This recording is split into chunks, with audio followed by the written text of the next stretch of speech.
Hi friends, access to register.eSHRAM.gov.in was denied. You don't have authorization to view this page. HTTP error 403 जिसके regarding आज का मेरा ये video है। Friends, uancard मतलब eSHRAM कार्ड का पोर्टल तो लाइव हो चुका है, बट ओवरऑल इंडिया में वर्क एक साथ होने के कारण वर्कलोड बढ़ गया है, जिसके कारण नई नई प्रॉब्लम देखने को मिल रही हैं। खैर कोई बात नहीं, प्रॉब्लम का सॉल्यूशन भी धीरे धीरे मिलते जा रहा है। ऐसे ही बहुत सारे व्यूवर्स के द्वारा मुझे ये स्क्रीनशॉट शेयर किया गया है। इसी स्पेशली प्रॉब्लम के रिगार्डिंग मेरा आज का छोटा सा वीडियो है। तो आइए स्टार्ट करते हैं आज का वीडियो। फ्रेंड्स, इससे पहले कि आज का अपना मैं वीडियो स्टार्ट करूं, यदि आप हमारे चैनल पर नए हैं तो प्लीज़ हमारा चैनल सब्सक्राइब कर लें और बेल आइकन पर क्लिक करें, जिससे सीएससी की लेटेस्ट न्यूज़ आप तक पहुँचती रहे। फ्रेंड्स, सीएससी में eSHRAM का काम हमें मिला है, जिसका ओवरऑल पैन इंडिया बहुत ही अच्छा रिस्पॉन्स मिल रहा है। बहुत सारे जगह में नाइट कैम्प करके भी ये काम किया जा रहा है, लेकिन काम करते करते हमारे सिस्टम में कुछ प्रॉब्लम शो होने लगता है। कुछ प्रॉब्लम तो सर्वर के कारण होते हैं और कुछ प्रॉब्लम होता है हमारे सिस्टम का। फ्रेंड्स, यदि आप eSHRAM कार्ड के लिए कोई ऑर्गेनाइजेशन करते हैं या नाइट कैम्प करते हैं तो उसे अपने सीएससी मैनेजर के साथ जरूर शेयर करें, क्योंकि हमारे सीईओ डॉक्टर दिनेश त्यागी जी के द्वारा उसे अपने ट्विटर वॉल पर अपलोड किया जाता है, जिससे आपके काम को बहुत अच्छा प्रोत्साहन मिलेगा। चलिए चलते हैं आज के प्रॉब्लम्स पर।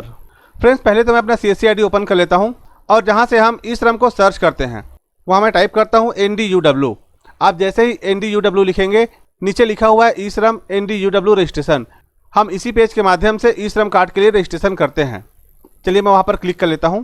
फ्रेंड्स, ये टोटल लाइव वीडियो है, आप डेट एंड टाइम देख सकते हैं। देखिए मेरे पेज पर शो कर रहा है access to register.eSHRAM.gov.in was denied, HTTP error 403 ये शो कर रहा है। अभी मैं आपको ये प्रॉब्लम सॉल्व करके दिखाता हूँ। उसके लिए आपको राइट साइड में नीचे आना होगा। राइट साइड में जहाँ पर हमारा नेटवर्क बना रहता है, आपको वहीं पर क्लिक करना है।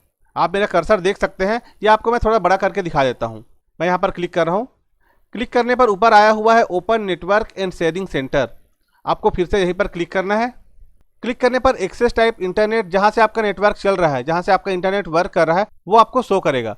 जैसे कि मैं Realme 5 मेरा मोबाइल है, उसके हॉटस्पॉट से नेट चला रहा हूँ, वो यहाँ पर शो कर रहा है। आपको यहीं पर क्लिक करना है। देखिए ब्लू कलर में लिखा हुआ है वायरलेस नेटवर्क कनेक्शन Realme 5। मैं यहाँ पर क्लिक कर रहा हूँ। क्लिक करते ही वायरलेस नेटवर्क कनेक्शन स्टेटस आ जाएगा। यहाँ आपको नीचे आना है। नीचे प्रॉपर्टीज़ लिखा हुआ है, आपको प्रॉपर्टी पर क्लिक करना है। क्लिक करते ही कुछ सेटिंग यहाँ पर दिए हुए हैं, client for Microsoft network, QoS packet scheduler.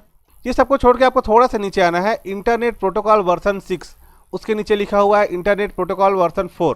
Friends, मैं सर्च कर रहा था TCP होता क्या है करके, लेकिन TCP के बारे में जानने से कोई फर्क नहीं पड़ता। आपको सिर्फ सेटिंग करना है। सेटिंग में आपको जहां पर इंटरनेट प्रोटोकॉल वर्जन 6 लिखा है, उसके सामने टिक मार्क आपको दिख रहा होगा। उस टिक मार्क को आपको अनटिक कर देना है। देखिए मैंने एक बार क्लिक किया और वो अनटिक हो गया। फिर आगे कुछ नहीं करना है, आपको ओके कर देना है। मैं ओके कर लेता हूँ।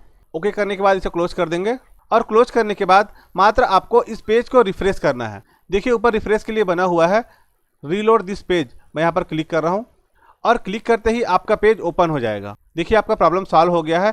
अब आप रजिस्ट्रेशन थ्रू CSC डिजिटल सेवा पोर्टल से अपना वर्क स्टार्ट कर सकते हैं। फ्रेंड्स, ये था आज का ये छोटा सा वीडियो, जिसे मैंने एक पर्टिकुलर प्रॉब्लम के लिए बनाया है। इस तरह कोई और प्रॉब्लम यदि आपके सिस्टम में शो करता है तो आप मुझे नीचे कमेंट बॉक्स में जरूर लिखें, ताकि उसका सॉल्यूशन मैं आपको बता पाऊँ। और फ्रेंड, बताइएगा जरूर आज का वीडियो आपको कैसा लगा। वीडियो पसंद आया होगा तो अपने CSC फ्रेंड्स में शेयर जरूर करें, और हमारे चैनल पर नए हैं तो हमारा चैनल सब्सक्राइब करें। धन्यवाद।